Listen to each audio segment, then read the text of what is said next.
Alcalosis metabólica, otro de los temas. Es todo cuadro que tenga un pH mayor a 7,45. Entonces, se va a traducir en que el valor del bicarbonato, que debería ser de 22 a 24, se va a exceder y te baja a 23. Entonces, eso generalmente se va a deber a pérdidas digestivas o a pérdidas renales de ácido por parte, o en su caso de que en algún momento resulta que tú estás tratando la acidosis metabólica y te olvidaste y lo dejaste el suero y se te entró todingo. Hay sueros de 500 ml, le he dicho. Algunas veces son 100, tenemos que poner, entonces nos basamos en el goteo y alguien por ahí se olvidó y no los paró cuando tenía que acabar los 100 y lo dejó entrar, se entró todo el frascote, haces el control, ni bien terminó y estás en alcalosis metabólica. Esa es la clásica. Nos olvidamos y le metemos demasiado bicarbonato. Entonces, en ese caso ya tenés un problema porque todo te va a cambiar. Entonces, este pH que está por encima de 7,45, ¿en qué situaciones ustedes van a tener alcalosis metabólicas reales que no sea por un aporte exógeno? Pérdidas digestivas, jóvenes, poner sonda nasogástrica, que el paciente esté vomitando en esas situaciones. Entonces, el problema va a estar aquí. Entonces, en la parte central de este gráfico, entonces ahí nos muestra los componentes, ¿no? Ay, caramba, esperen un ratito, esta cosa se viene y se me mote aquí y no me deja anotar. Entonces, esto es el trastorno en el cual se va a dar. Entonces, en la etiología hay dos mecanismos. Uno, el volumen extracelular se va a contraer por vómitos, por pérdida de agua, principalmente, por sonda que está perdiendo, sonda nasogástrica que está goteando continuamente, o en su caso, cuando tú le vas a poner pues diurético, resulta que le pones diurético y lo secas al paciente, y el paciente deja de bota al comienzo, orina, entonces va a salir con su bicarbonato, no le va a dar tiempo para resolverlo, entonces y empiezas a hacer esto, o viceversa, resulta que vas a utilizar la aldactone y el aldactone empieza a hacerte lo mismo, empieza a reabsorberte bicarbonato. ¿Ya? Entonces ahí ya te vas al otro extremo. Ahora, el cuadro de descompensación endocrinológica más frecuente es eso que dice exceso de la actividad mineralocorticoide. Resulta que tú tienes un hiperaldosteronismo primario porque eres hipertenso, porque recibes corticoides y tienes un síndrome de Cushing, ¿ya? O eres hipotenso y te dan un medicamento para elevar la presión, ¿ya? Entonces, en otras palabras, te van a dar, por decir, un corticoide que va a elevar tu presión, pero que te va a llevar secundariamente a esto, ¿ya?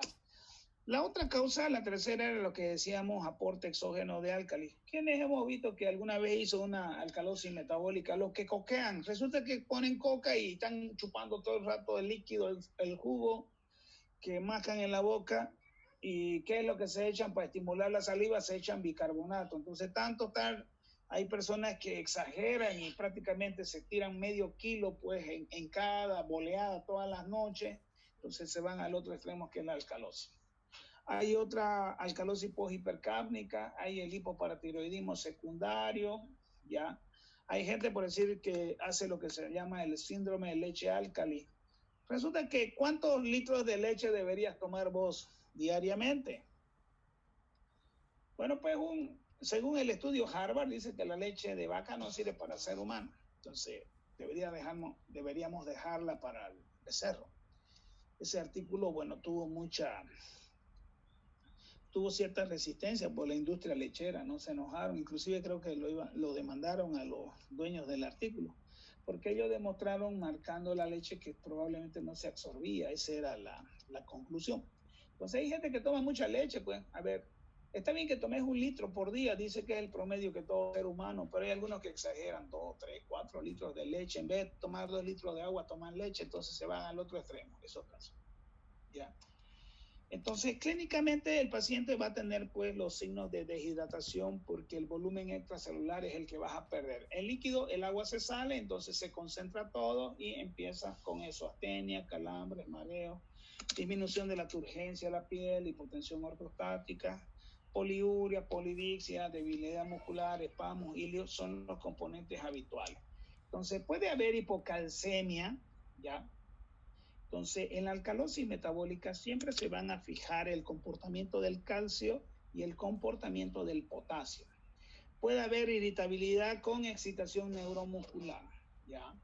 Entonces, estos pacientes que están con alcalosis normalmente tienen respiraciones muy lentas. Entonces, el paciente hace bradipnea y te asusta.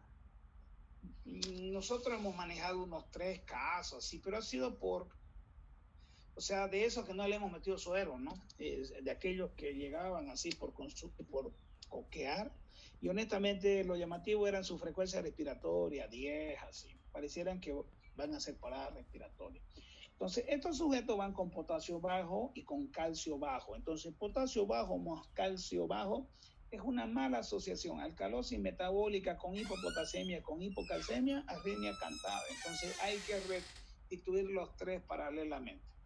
Ya hay que tratar de arreglar los 3.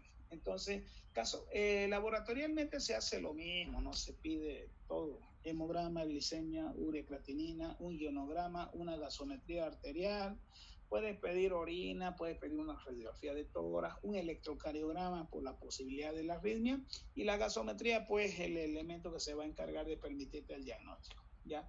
Aquí tienen un ejemplo de alguien que tiene un resultado. Miren ahí, el pH 735. El pH está normal.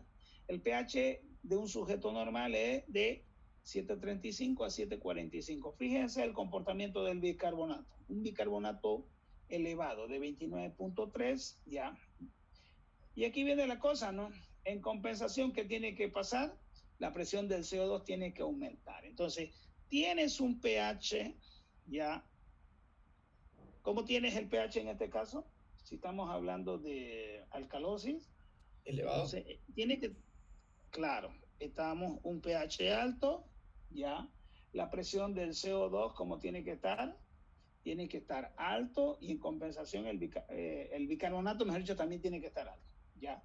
El que compensa en la alcalosis metabólica es la presión del CO2, perdón, ya, como ejemplo. ¿Qué es lo diferente, digamos? Hay que diferenciar. Resulta que la alcalosis metabólica hay 2 modalidades: la alcalino sensible, la alcalino resistente. Pero toda la vida fue difícil catalogar al paciente si era alcalino sensible o alcalino resistente. Entonces, ¿cómo se logró identificar esa diferencia? Bueno, pues es la única vez donde tú le vas a pedir un ionograma en orina. Resulta que sacan la orina y le miden cuánto tiene de minerales. Si los minerales, principalmente el cloro, está por debajo de 15 mil equivalentes, esa es una alcalosis metabólica salino sensible. Si el cloro en orina está mayor a 15, es una salino resistente. ¿Listo? Entonces, eso es lo que te va a permitir. ¿Qué te permite clasificar uno del otro? La concentración del cloro en orina, ¿ya? Entonces, en ambas, ¿qué es lo que hay que tomar en cuenta? Si tengo alcalosis metabólica, el bicarbonato está en exceso, por lo tanto, ese bicarbonato en exceso va a hacer que el potasio se ingrese dentro de la célula. En otras palabras, va a generar una hipopotasemia por exceso de bicarbonato. Tú tienes que reponer ese bicarbonato para evitar la arritmia, ¿ya? Entonces, y ahí viene la fórmula de restitución del potasio, que es importante. Si son salinos sensibles, entonces el cloro está por encima de 15. Entonces, estos pacientes, ya, normalmente, si el cloro está mayor a 15, poniéndole un suerito y poniéndole bicarbonato no va a ser lo único que va a necesitar. Por tener un cloro mayor a 15 te obliga a utilizar un poquito diuréticos, pero no cualquier diurético. Tienen 2 tipos de diuréticos que vas a utilizar. Uno es la espironolactona, que se utiliza en el paciente hepático, y otra es el amiloride. Entonces, esos dos diuréticos te ayudan a eliminar un poquito más rápido el exceso de bicarbonato que tiene. Pero si es alcalino sensible, no te va a funcionar, porque en el alcalino sensible, el cloro, como está bajo, se debe a que hay una depresión del volumen extracelular. Entonces no te conviene en el primer caso secarlo más. ¿Listo? nos vamos a quedar aquí en la 14. Ya.